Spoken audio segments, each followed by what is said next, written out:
Hi everyone. Today I will be presenting Great Gatsby, the game. And this is a game that was made based off of the actual book The Great Gatsby by Scott Fitzgerald.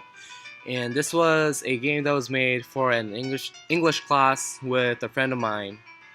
And I'm just going to go ahead and get straight into the game. I'm going to go ahead and press enter to continue. And it brings us to this scene right here. It shows an elevator at the top and two pathways, one at the right, one at the left, and our main character, or not the main character, but the character you will be controlling throughout the game, who is Nick, who is a crucial character of Great Gatsby, the book. And what I was trying to accomplish by turning the novel into a game was to provide an alternative way for people who may not necessarily like reading to still be able to enjoy and understand the plot and the story of The Great Gatsby. Since I am one of those people that don't find reading too interesting, and I don't consider myself an avid reader, so this is more um, oriented towards people who are similar to me. So I'm just gonna go ahead and get right started into the game and start moving. So since this is a desktop game, all the controls are from the keyboard. It's very simple. It's right to move right, up to move up, left to move left, and down to move down. And I'm just gonna go ahead and move to a different room.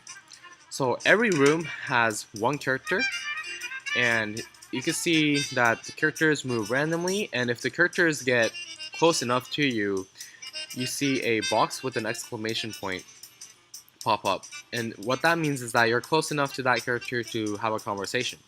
So if you go ahead and press enter when you're near him, while the exclamation mark box is appeared, it starts a conversation.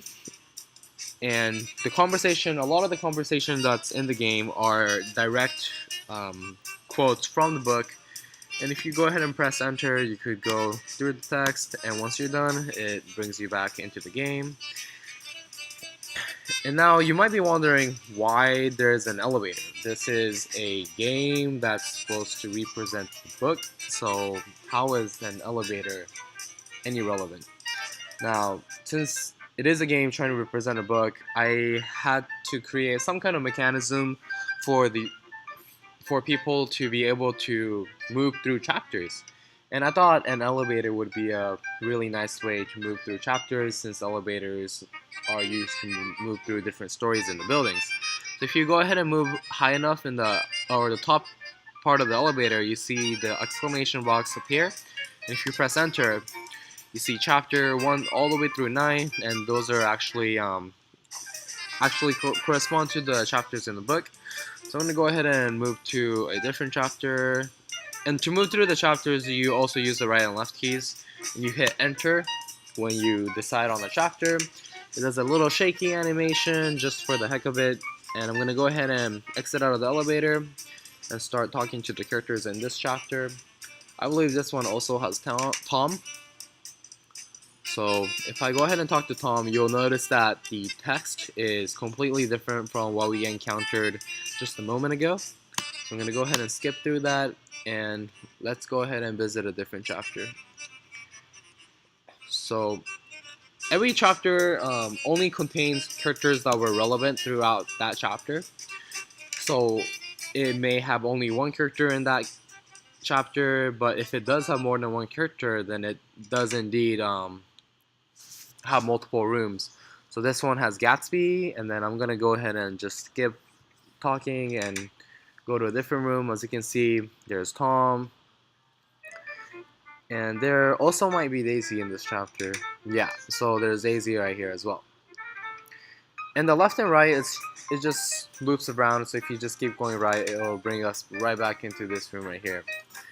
So let me go ahead and show you a different feature besides the dialogues that we have in the game.